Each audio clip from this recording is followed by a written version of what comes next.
Dude, look at that thing. That gummy is shot. That is so sick. All right, guys, welcome back to the channel. So we have a couple tires to change, and my dad just hooked us up with a new Rabaconda. I've never used one. Have you guys ever used one? I haven't used one. And I've never even watched videos because I wanted this to be original. I didn't want to even know how it works because we've grown up using tire like buckets and spoons, and like we can do. I'm pretty confident that we can do a tire pretty quick on a bucket with 4 or 5 good tire irons. There's 2 different styles that I like to use. Yeah. But we see like when you watch like the ISDE and they only have like 10 minutes to do all their bike maintenance or whatever the time is, but they're limited. And so they'll use a Rabaconda. So like, and they're by themselves doing bibs where we're doing usually 2 people for sure. So this is in here. Mark, crack that box open if you want. And I'll click this up here. So Dad also hooked us up with, honestly, I have no idea. So like this is like a, I think that's for braking. Tire spindle. Another adapter. These look pretty cool. What are these?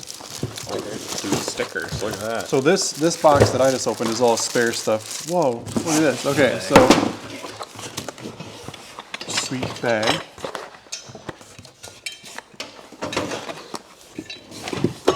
So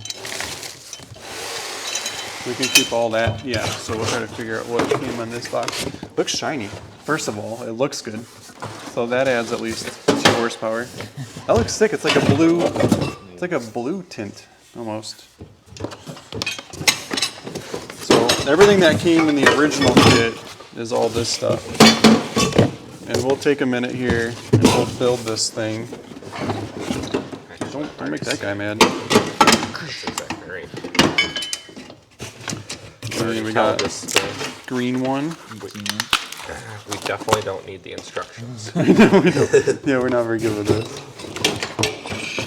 This is here. Oh, just so you know, we're certified to do this. I never showed you guys that. Beta Master Tech 2019. Mark has one too. I took him to the dealer meeting that year. So Be the next dealer trip is Jared's 3 for 1. I don't think you've gone to a beta meeting. I haven't been to one. I am saving a week of vacation from work. Oh, this year they're not doing a dealer meeting. I'm sorry. No. I just found out the other day. No, you didn't. No, but they really aren't. But we're gonna do 2020. We'll get to ride the 2025 stuff then. I'm gonna save all my vacation for that. So don't save a week this year. I don't know. It's kind of cool where you're putting it. Oh, that makes sense. Yeah, because it holds the. Wow, this is definitely. This must be the spacer for. So back wheel, yeah, front wheel, back wheel. There you go. So why did Dad buy this thing? What's up with this? What is that? I feel like this is just that, but like a different, With a smaller. an even smaller diameter. Mini wheels. Oh, Braxton, you might like this one. This might help Braxton with his little bike. All right, so that's all the stuff that. So it didn't come with irons, right? So like the kit didn't come with irons. Okay, so these tire irons are what Dad bought us separately. I'm gonna tell you right now, these are by far my favorite tire irons. So let me grab what I normally have. So that's what they just shipped us. Here's a washer. These guys definitely go there. For the outside too. This is my magical setup for doing tires. I like to have identical. So I have 4 of those. The bend's pretty. Oh, whoa, that's weird. Well, it doesn't matter. But the bend's a little bit different on that end. Clip. And then I use these. So when I'm doing a tire, if I have 3 of these and 4 of those, I can do. And then I can do bibs or tubes. Yep. So. And that's what these are for. These are pretty sweet. I'm not sure if I care for how big these are. It's a double linkage. The reason why I say that is because it's a really wide, like a really wide spoon, like you're grabbing the rim and like, well, maybe like getting a good. That's pretty solid though. Like you could. It's like super cool finish on there. You got us 2 of those ones, but I'm glad to add these to our collection because I've actually used these so long, I actually broke the end of one of these off. I was like pushing really hard on a tire and like this thing popped and it about hit me in the face because that little knuckle broke right off of it. So I think about that every time I do a tire now. I'm like, how strong is that? Got plenty of those. That's cool though that Dad got us more. I don't think we need this thing. Did it even come with directions for like people that want one? Okay, so this is like our cool carrying bag, must be. I think this whole thing, like, you can in 3 minutes you could pop it apart and it fits. Because it has for, like, these going in the trailer. It has these things, right? Yeah, everything, like, they're everything just just unclips and slides off. pin overs. Check this off. There's a quick. You pull the pin handle. It all comes apart. So we do need to tighten these though. Yeah. I wonder if it's designed for this stuff to stay tightened in the bag too. I'll have to play with that later. I think those. Yeah. Can kind of stay in this piece. Oh yeah, because that comes off of there. This green handle, there's a little storage zone over here for putting. Come on this side, Braxton. Yeah. So you can either put your spoons in there when you're not using them. Can start stacking these things in there. Or you put the handle. When you pack it in the bag, it looks like the handle fits in there. Yeah, there you go. Okay. So like one of the reasons why when we have a bucket, we need two people. Is because like a bucket is just sitting on the ground. You can't hold it still. Where this looks like it has a pretty cool base to it. So like you have a lot of stability with it. So compared to what we're used to. Oh, and if you guys are creeping in the background, and if you're used to our channel, this is your first video. Right here is KYB forks and clamps. So if you're wondering what we're doing with that stuff is all going to go on this cross trainer over here. So Braxton, come over here and show them the cross trainer. So this is that 300 XT that we built for the hardened arrows. Mark just did the TKO on this bike, and it has the stock forks on it still, and it worked good, I would say. Yeah. But like for the faster speed stuff, because bottoming out maybe a little bit. Yeah. So we have a set of KYBs. We're going to lower the KYBs. I have to put a kit in those. So different video later this week or early next week, we're going to do that. But if you guys are spying what those are in the background, we're turning that cross trainer into a full-on 48 mil fork. So pretty excited about that. And I'll tell you which one we're going to do first. So over here we've got, this is Mark's wheel set. This is off his 200 race edition. They got a Wainoa this weekend, a local race. So he's going to he just picked off this shelf an MX-33. He's going to put on his. And then on the back of the cross trainer, we're going to another hard enduro next weekend, by the way. So we found 5 more hard enduros. I'm not sure if we're doing all 5. But we found another series of hard enduros.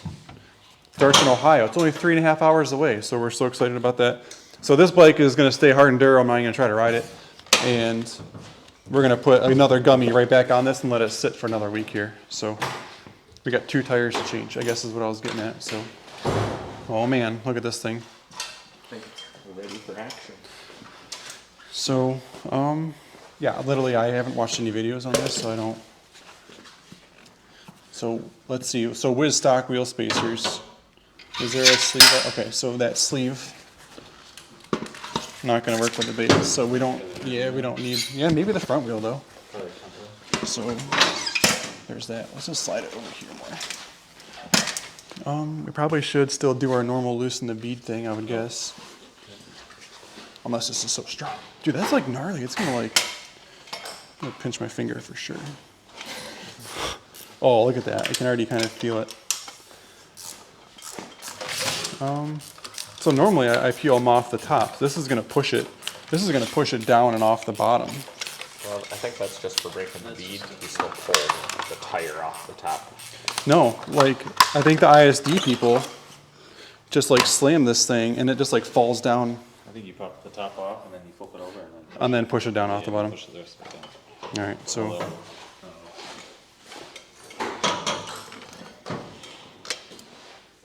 This is so sweet. So we just want to suck this in, get it off the corner. Yeah. So okay, so here's what I do is we start like right next to the bead lock. So we'll try their new tire irons. So like if I can get this down in there, so I definitely made that easy. And then another one. I try to keep these pretty close together because you're fighting a ton of material.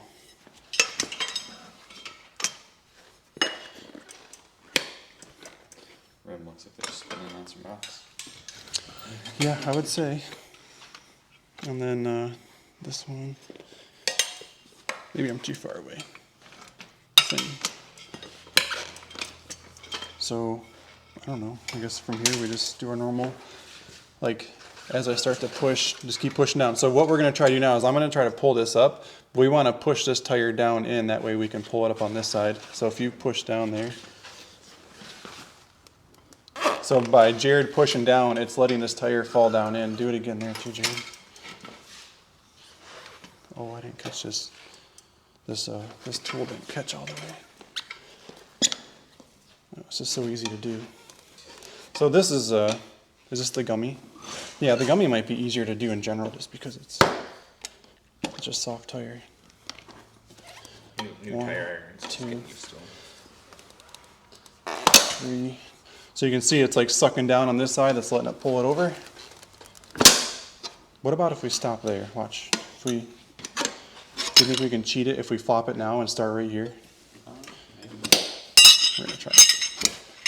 So normally I'd have to keep using tire irons all the way around, right? So, but what about if we do this now? What if?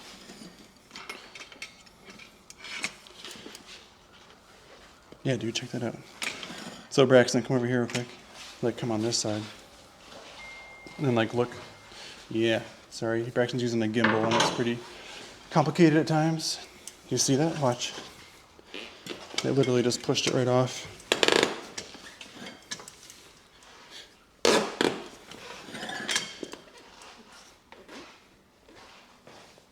You might have grabbed too big of a bite.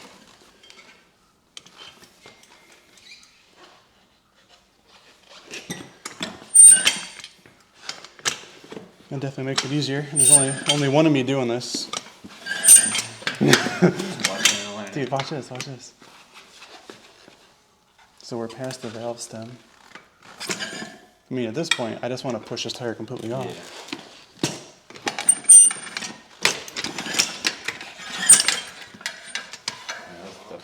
I would say me by myself. Can we even push it over? I don't want to hurt the. It'll pop off. Yeah, I don't want to hurt that. So yeah, there we go. Dude, check that out. 10 times. Dude, easier that was than incredible. our standard bucket. That was so I'll cool. Tell you that. Just having something to hold the tire makes it. Yeah. So I guess normally, like if you had another bib and tire ready, you could just like start doing it. But we got to get Mark's bib out of there, so we'll do that real quick. All right, so we're ready for install. We got Mark's tire sitting on top of it, and I don't know if this tool is going to do much to help us put it back on. So this is pretty not too bad with just tire iron. So first thing we got to do is get his rim lock started. So if you see here, it's on this side. I moved it so you can see it. I guess come on in, Braxton, with it, just to see that. And so we need to get it on the inside of the tire, so we're going to do this with it. So, and then we got to kind of keep some pressure on the tire this way. So I don't know how to do that one person. Like I was trying to be cool. If there's this up there, Like this is what I do is so like we kept pressure there, so it's still under. that and hook that, Holy smokes! and then go around that. Show that thing that he just clipped into there. So you just hook that on there, and then just go that direction. All right, so let me grab this. So that's you still got the pressure there Yeah, I would start over here and go. because we got our bead lock there. Yeah. Yeah. Okay. That is so sick. You just found that.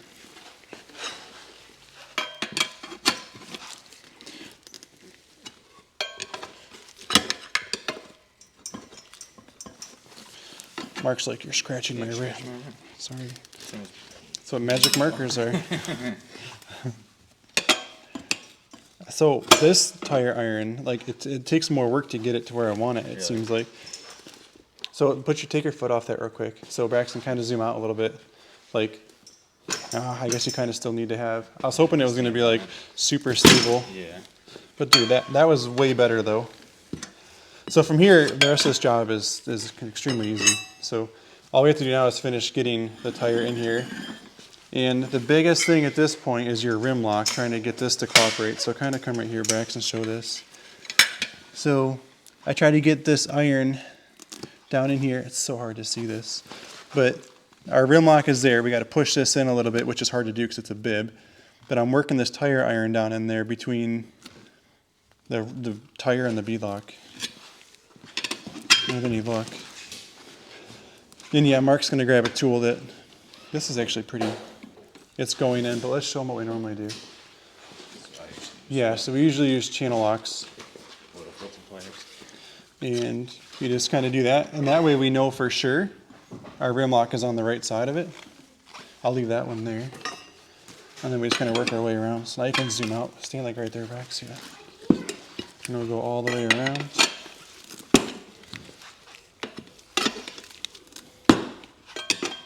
And then literally we're just going to go all the way around this. And you can see like it's still on the right side of the rim lock there. But we're not struggling to hold this still at all. This is so easy. You could have almost like tucked that back up underneath that thing too.